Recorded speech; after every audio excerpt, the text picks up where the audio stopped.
Hi friends, എല്ലാവർക്കും പുതിയൊരു വീഡിയോയിലേക്ക് സ്വാഗതം.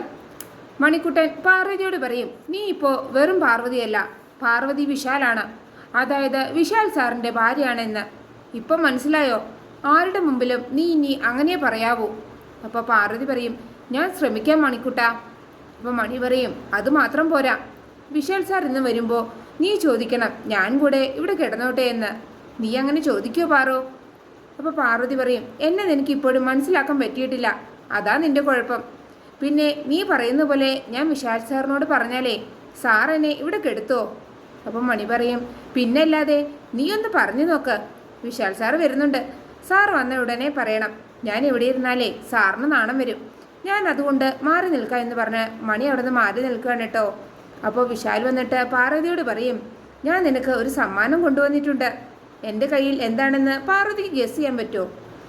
അതായത് നിനക്ക് ഊഹിക്കാൻ പറ്റുമോ? അപ്പോൾ പാർവതി പറയും, ഊഹിക്കാനൊന്നും നേരമില്ല, വിശാൽ സാർ തന്നെ പറ.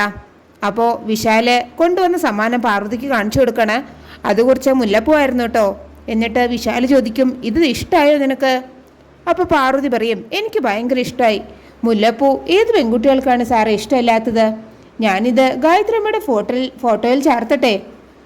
അപ്പോൾ വിശാൽ പറയും, ഇത് ഞാൻ അമ്മയുടെ ഫോട്ടോയിൽ ഇടാൻ വേണ്ടി വാങ്ങിയതല്ല, നിനക്ക് വേണ്ടി വാങ്ങിയതാണ്, നിന്റെ മുടിയിൽ ചൂടാൻ. അപ്പോൾ മണിക്കുട്ടൻ പറയും, ഇവളെ ഒരു സ്പെഷ്യൽ കേസാണ്, ഇവളിതൊക്കെ മനസ്സിലാക്കി വരുമ്പോഴേക്കും വയസ്സാകും സാറേ. അപ്പോൾ വിശാൽ പാർവതിയോട് പറയും, ഈ മുല്ലപ്പൂ നീ തലയിൽ ചൂടിക്കോ. അപ്പോൾ പാർവതി ചോദിക്കും, ഇത്രയും പൂ ഞാൻ തലയിൽ വെക്കണോ? അപ്പോൾ വിശാൽ പറയും, ഇതിൽ നിനക്ക് ആവശ്യമുള്ളത് മാത്രം നീ തലയിൽ വെച്ചാൽ മതി, ബാക്കിയുള്ളത് നമുക്ക് ബെഡിലിടാം. അപ്പോൾ പാർവതി ചോദിക്കും, അതെങ്ങനെ ബെഡിലിടുന്നത്? ഈ സാർ എന്തൊക്കെയായി പറയുന്നത്? എനിക്കൊന്നും മനസ്സിലാവുന്നില്ല. അപ്പോൾ മണിക്കുട്ടൻ പറയും, എനിക്കെല്ലാം മനസ്സിലായി, ഞാൻ പോകുന്നു, ഗുഡ് നൈറ്റ് എന്ന് പറഞ്ഞിട്ട് മണി അവിടെ നിന്ന് പറന്നു പോവുകയാണ്. അപ്പോൾ വിശാൽ പറയും, ഈ മുല്ലപ്പൂ ഞാൻ തന്നെ നിൻ്റെ തലയിൽ ചൂടിത്തരാം എന്ന് പറഞ്ഞിട്ട് വിശാൽ പാർവതിക്ക് മുല്ലപ്പൂ ചൂടിക്കൊടുക്കുകയാണ്. എന്നാൽ ഞാൻ ഇനി എൻ്റെ മുറിയിലേക്ക് പോകട്ടെ എന്ന് പറയാണ് കേട്ടോ പാർവതി. അപ്പോൾ വിശാൽ പറയും, അതെന്തൊരു പോക്കാണ്, നീ പോയാൽ ഞാനിവിടെ ഒറ്റയ്ക്കാവില്ലേ? ഒറ്റയ്ക്ക് കിടക്കാനേ എനിക്കിപ്പോൾ ഭയങ്കര പേടിയാണ്. അപ്പോൾ പാർവതി ചോദിക്കും, ഇത്രയും നാൾ ഒറ്റയ്ക്കല്ലേ വിശാൽ സാറ് കിടന്നത്, ഇപ്പം എന്താ ഒരു പേടി? ഇനിയിപ്പോൾ ഈ പേടി മാറ്റാൻ എന്താ ചെയ്യേണ്ടത്? അപ്പോൾ വിശാൽ പറയും, നീ ഒന്ന് അടുത്തേക്ക് വാ എന്ന് പറഞ്ഞിട്ട് വിശാൽ പാർവതിയെ ചേർത്ത് പിടിക്കുകയാണ്. അപ്പോൾ പാർവതി, എനിക്ക് വേറെ പണിയുണ്ട്, ഞാൻ പോകട്ടെ എന്ന് പറഞ്ഞിട്ട് അവിടെ നിന്ന് പോവുകയാണ് കേട്ടോ. അപ്പോഴാണ് ജാസ്മിൻ അതുവഴി വരുന്നത്. അപ്പോൾ പാർവതി ജാസ്മിനോട് ചോദിക്കും, ഞാൻ പോകുന്ന വഴികളിലൊക്കെ ജാസ്മിൻ കുറുകെ വരുന്നത് ഒരു ശീലമാക്കിയിരിക്കുകയാണ് അല്ലേ? അപ്പോൾ ജാസ്മിൻ പറയും, ഞാൻ നിൻ്റെ വഴികളിൽ മാത്രമല്ല നിൻ്റെ ലൈഫിലും കുറുകെ വരും. ഇന്ന് ഈ വീട്ടിലെ മരുമകളായി ജീവിക്കേണ്ടത് ഞാനായിരുന്നു, പക്ഷേ നീ അതെല്ലാം മുടക്കി. ആക്ച്വലി നീയാണ് എൻ്റെ ജീവിതത്തിലും വഴിയിലും കുറുകെ വന്നത്. അപ്പോൾ പാർവതി പറയും, നീ നന്നായി ഒന്ന് ചിന്തിച്ചു നോക്ക്, നീ ഇപ്പോൾ പറഞ്ഞതിൻ്റെ വൃത്തികേട് എന്താണെന്ന്. ഇങ്ങനെയൊക്കെ ചിന്തിക്കാനും പ്രവർത്തിക്കാനും എങ്ങനെ കഴിയുന്നു നിനക്ക്? നീയും ഒരു പെണ്ണല്ലേ? അപ്പോൾ ജാസ്മിൻ പറയും, എനിക്ക് നിന്നെ ഓർക്കുമ്പോൾ അറപ്പ് തോന്നുകയാണ്. കോടിക്കണക്കിന് ക്യാഷ് ഉണ്ട് ഈ വീട്ടിൽ, പക്ഷേ നീ എന്താ കാണിച്ചുകൊണ്ടിരിക്കുന്നത്? അതെടുത്ത് അടിച്ചു പൊളിച്ച് ജീവിക്കാതെ ടോയ്ലറ്റും ക്ലീനാക്കി പാത്രങ്ങളും കഴുകിക്കൊണ്ട് നടക്കുന്നു. നീ എന്നെ അഡ്വൈസ് ചെയ്യാൻ വരണ്ട. ഞാൻ വിശാലിനെ കല്യാണം കഴിക്കുമ്പോഴും അവിടെയും ടോയ്ലറ്റ് ക്ലീനാക്കാനും പാത്രം കഴുകാനും നീ ഉണ്ടാകുമോ പാർവതി? അപ്പോൾ പാർവതി ചോദിക്കും, ഒരു പെൺകുട്ടി കല്യാണം കഴിക്കുന്നത് എന്തിനാണെന്ന് അറിയോ ജാസ്മിൻ? അവളായിരിക്കണം ചെന്ന് കയറുന്ന വീടിൻ്റെ വിളക്ക്. അവൾ ഭർത്താവിനെ കാണപ്പെട്ട ദൈവമായി കാണണം, അമ്മയാവണം. അല്ലാതെ ആ വീട്ടിലെ സ്വത്തും പണവും അപഹരിക്കാനല്ല നോക്കേണ്ടത്. അതാണ് നീയും ഞാനും തമ്മിലുള്ള വ്യത്യാസം. അപ്പോൾ ജാസ്മിൻ പറയും, നിന്റെ ഉപദേശം കേൾക്കാൻ കൊള്ളാം. ഞാനൊന്ന് ചോദിക്കട്ടെ, ഈ അമ്മയാവണം എന്ന് നീ പറഞ്ഞില്ലേ, അത് നിനക്ക് തന്നെ കോമഡിയായി ഫീൽ ചെയ്യുന്നില്ലേ? കല്യാണം കഴിഞ്ഞ് ഇത്ര നാളായിട്ടും നീ എവിടെ കിടക്കുന്നു? വിശാൽ എവിടെ കിടക്കുന്നു? എന്നിട്ടിപ്പോൾ അവൾ ദാമ്പത്യ ശാസ്ത്രത്തെക്കുറിച്ച് ക്ലാസ് എടുക്കാൻ വന്നിരിക്കുന്നു. അപ്പോൾ പാർവതി പറയും, ഒരേ മുറിയിൽ കിടന്നതുകൊണ്ട് നല്ലൊരു ദാമ്പത്യ ജീവിതം ഉണ്ടാകണമെന്നില്ല ജാസ്മിൻ. ഏത് മുറിയിൽ കിടന്നാലും മനസ്സ് നന്നായി മതി, ബാക്കിയെല്ലാം താനേ നടന്നോളും. ഞാനിപ്പോൾ എവിടെ നിന്നാ വരുന്നതെന്ന് അറിയോ നിനക്ക്? എൻ്റെ തലയിൽ ചൂടിയിരിക്കുന്ന ഈ മുല്ലപ്പൂ എനിക്ക് ചൂടി തന്നത് ആരാണെന്ന് അറിയോ? എൻ്റെ മുഖത്ത് ഈ ചിരിക്ക് എന്താണ് കാരണമെന്നറിയോ? എൻ്റെ മുഖം ചുവന്ന് തുടിച്ചതിൻ്റെ കാരണം എന്താണെന്നറിയോ? അറിയില്ലെങ്കിൽ ഞാൻ തന്നെ പറഞ്ഞു തരാം. ഞാനിപ്പോൾ വിശാൽ സാറിൻ്റെ മുറിയിൽ നിന്നാണ് വരുന്നത്. ഈ മുല്ലപ്പൂ എൻ്റെ തലയിൽ ചൂടി തന്നത് വിശാൽ സാറാണ്, അതായത് എൻ്റെ ഭർത്താവ്. അപ്പോഴാണ് അവിടേക്ക് പ്രതാപനും പ്രഭാവതിയും കൂടെ വരുന്നത്. എന്നിട്ട് പ്രഭാവതി ചോദിക്കും, എന്താ രണ്ടുപേരും കൂടി ഇവിടെ നിൽക്കുന്നത്? അപ്പോൾ പാർവതി പറയും, ഞാൻ ജാസ്മിൻ്റെ ചില സംശയങ്ങൾക്ക് മറുപടി കൊടുക്കുകയായിരുന്നു, ചില സാരോപദേശങ്ങളും. അപ്പോൾ പ്രഭാവതി ചോദിക്കും, ജാസ്മിനെ ഉപദേശിക്കാൻ മാത്രം നീ വളർന്നോ പാർവതി? അതെനിക്കൊരു പുതിയ അറിവാണല്ലോ. അപ്പോൾ ജാസ്മിൻ പറയും, ഉപദേശം മാത്രമല്ല ആൻറ്റി, ദാമ്പത്യ ജീവിതം എങ്ങനെ വേണമെന്ന് പഠിപ്പിക്കുകയും ചെയ്തു. അപ്പോൾ പ്രതാപൻ ചോദിക്കും, ദാമ്പത്യ ജീവിതത്തെക്കുറിച്ച് ക്ലാസ് എടുക്കാൻ പാർവതിക്ക് എന്ത് യോഗ്യതയുള്ളത്? മറ്റുള്ളവർ പറയുന്നത് കേട്ട അറിവല്ലേ ഉള്ളൂ, അനുഭവം ഞാനും ഇല്ലല്ലോ. അപ്പോൾ പാർവതി പറയും, പ്രതാപൻ സാറിൻ്റെ ഈ ചോദ്യത്തിനുള്ള മറുപടി ഞാൻ ജാസ്മിനോട് പറഞ്ഞു കൊടുത്തിട്ടുണ്ട്. സമയം കിട്ടുമ്പോൾ ഇവളോട് ചോദിച്ചോ, ഇവളത് പറഞ്ഞു തരും. അപ്പോൾ ജാസ്മിൻ പറയും, നമ്മൾ ഉദ്ദേശിച്ചതുപോലെ അല്ല ആൻറ്റി കാര്യങ്ങൾ.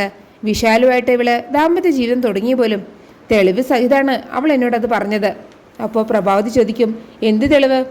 അതൊക്കെ ഇവളുടെ സ്വപ്നം മാത്രമാണ് ജാസ്മിൻ, നീ അതൊന്നും കേട്ട് വിഷമിക്കേണ്ട. അപ്പോൾ ജാസ്മിൻ പറയും, സ്വപ്നമൊന്നും അല്ല ആൻറ്റി, യാഥാർത്ഥ്യമാണ്. ഇവളുടെ തലയിലിരിക്കുന്ന മുല്ലപ്പൂ വിശാൽ വാങ്ങിക്കൊണ്ടുവന്ന് ഇവളുടെ തലയിൽ ചൂടി കൊടുത്തതാണ് പോലും. അപ്പോൾ പ്രഭാവതി പാർവതിയോട് ചോദിക്കും, സത്യമാണോ പാർവതി? വിശാൽ തന്ന മുല്ലപ്പൂവാണോ ഇത്? അപ്പോൾ പാർവതി പറയും, ഞാൻ കള്ളം പറയാറില്ല. അപ്പോൾ പ്രഭാവതി പറയും, ഓഹോ, അതിനർത്ഥം വിശാലിന് നിന്നോടുള്ള എല്ലാ ദേഷ്യവും മാറി എന്നർത്ഥം അല്ലേ? അപ്പോൾ പ്രതാപൻ പറയും, ആ റൊമാൻറ്റിക് സീനെ മിസ്സായല്ലോ ചേച്ചി. അപ്പോൾ പാർവതി പറയും, അത് ജാസ്മിനോട് ചോദിച്ചാൽ മതി, അവൾ കണ്ടു കാണും, അവളല്ലേ ഇവിടെ ഒളിഞ്ഞു നോക്കാൻ മിടുക്കി എന്ന് പറഞ്ഞിട്ട് പാർവതി അവിടെ നിന്ന് പോവുകയാണ് കേട്ടോ. അപ്പോൾ ജാസ്മിൻ പ്രഭാവതിയോട് പറയും, അവൾ പറഞ്ഞത് കേട്ടില്ല ആൻറ്റി, എന്തൊരു അഹങ്കാരമാണ് അവൾക്ക്. അപ്പോൾ പ്രഭാവതി പറയും, നീ ടെൻഷൻ ആവാതെ ജാസ്മിൻ, അവളുടെ തലയിൽ ചൂടിയിരിക്കുന്ന മുല്ലപ്പൂ വാടാൻ അധികം നേരമൊന്നും വേണ്ട. വിശാൽ നിന്റെ മാത്രമാണ്, അതൊരു പാർവതിക്കും തടയാൻ പറ്റില്ല. ഈ പ്രഭാവതിയാണ് അത് പറയുന്നത്. പ്രഭാവതി വെറും വാക്ക് പറയാറില്ല. പിന്നെ പിറ്റേ ദിവസം പാർവതി ഒരു ശിവക്ഷേത്രത്തിലേക്ക് പോവുകയാണ് കേട്ടോ. പാർവതിയെ കാണുമ്പോൾ ക്ഷേത്രത്തിൽ വന്ന സ്ത്രീകൾ പാർവതിയോട് ചോദിക്കും, ആരാണ്, ഇവിടെയൊന്നും കണ്ടിട്ടില്ലല്ലോ. അപ്പോൾ പാർവതി പറയും, എൻ്റെ പേര് പാർവതി, ഞാൻ ഈ ക്ഷേത്രത്തിലേക്ക് വരുന്നത് ആദ്യമായിട്ടാണ്, ഈ സ്ഥലത്തേക്ക് വരുന്നത് ആദ്യമായിട്ട് തന്നെയാണ്. ഈ ക്ഷേത്രം വളരെ ശക്തിയുള്ളതാണെന്ന് അറിഞ്ഞു, അതുകൊണ്ടാണ് ഞാൻ വന്നത്. അപ്പോൾ അവിടെ വന്ന ഒരു സ്ത്രീ പറയും, കേട്ടത് സത്യം തന്നെയാണ്, ഇവിടെ മനസ്സിരുത്തി തൊഴുത് പ്രാർത്ഥിച്ചാൽ മനസ്സിൽ വിചാരിച്ചത് എന്തും നടക്കും. അപ്പോൾ പാർവതി പറയും, ഇവിടുത്തെ ശക്തിയുടെ അനുഗ്രഹത്താൽ താലിഭാഗ്യം കാക്കുമെന്ന് കേട്ടല്ലോ. അപ്പോൾ ഒരു സ്ത്രീ പറയും, തീർച്ചയായും ഇവിടെ മനമുരുകി പ്രാർത്ഥിച്ചാൽ അതും സാധിക്കും. ഭർത്താവിന് ഏതെങ്കിലും തരത്തിൽ ആപത്തുണ്ടാകാൻ പോവുകയാണെങ്കിൽ അതും എല്ലാം നീങ്ങിപ്പോവും.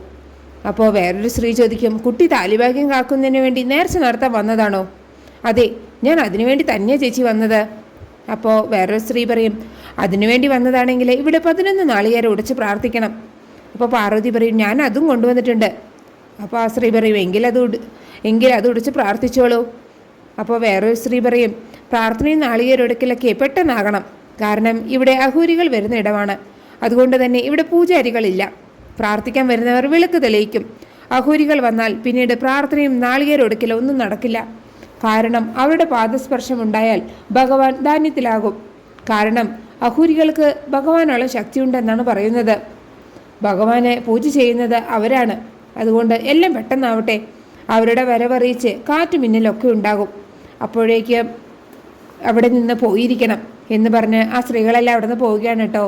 അപ്പോൾ പാർവതി വിശാലിന് വേണ്ടി പ്രാർത്ഥിക്കുകയാണ്, ദൈവമേ, എൻ്റെ വിശാൽ സാറിനെ എല്ലാ ആപത്തുകളിൽ നിന്നും രക്ഷിക്കണേ, അദ്ദേഹം ദീർഘായുസോടെ ഒരു 100 കൊല്ലം ജീവിക്കണം, അതിനുവേണ്ടി ഭഗവാൻ കനിഞ്ഞ് അനുഗ്രഹിക്കണം, എൻ്റെ താലിഭാഗ്യത്തെ നീ തന്നെ കാക്കണേ എന്നൊക്കെ പ്രാർത്ഥിച്ച് ഓരോ നാളികേരം എടുത്ത് എറിഞ്ഞു ഉടക്കുകയാണ് കേട്ടോ. അപ്പോഴാണ് ആ സ്ത്രീകൾ പറഞ്ഞ അഹോരി ക്ഷേത്രത്തിലേക്ക് വരുന്നത്. പാർവതി എറിഞ്ഞ ഒരു നാളികേരത്തിൻ്റെ കൊത്ത് അദ്ദേഹത്തിൻ്റെ നെറ്റിയിൽ കൊണ്ട് നെറ്റിപ്പൊട്ടി ചോര വരികയാണ് കേട്ടോ. അദ്ദേഹത്തിന് ആകെ ദേഷ്യം വരികയാണ്. അത് കാണുന്ന പാർവതി അദ്ദേഹത്തോട് പറയും, ക്ഷമിക്കണം സ്വാമി, അറിയാതെ സംഭവിച്ചതാണ്, മാപ്പ് തരണം. അയ്യോ, നെറ്റി മുറിഞ്ഞല്ലോ, ഇനിയിപ്പോൾ എന്ത് മരുന്ന് അതിൽ പുരട്ടുക?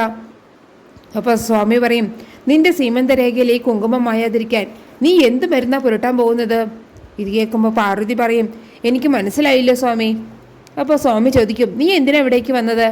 അപ്പോൾ പാർവതി പറയും, അത് എൻ്റെ ഭർത്താവിൻ്റെ ആയുരാരോഗ്യ സൗഖ്യത്തിന് വേണ്ടി പ്രാർത്ഥിക്കാൻ വന്നതാണ് ഞാൻ, അദ്ദേഹത്തിൻ്റെ ജീവന് ആപത്തൊന്നും വരുത്തില്ലേ എന്ന് അപേക്ഷിക്കാൻ വന്നതാണ്.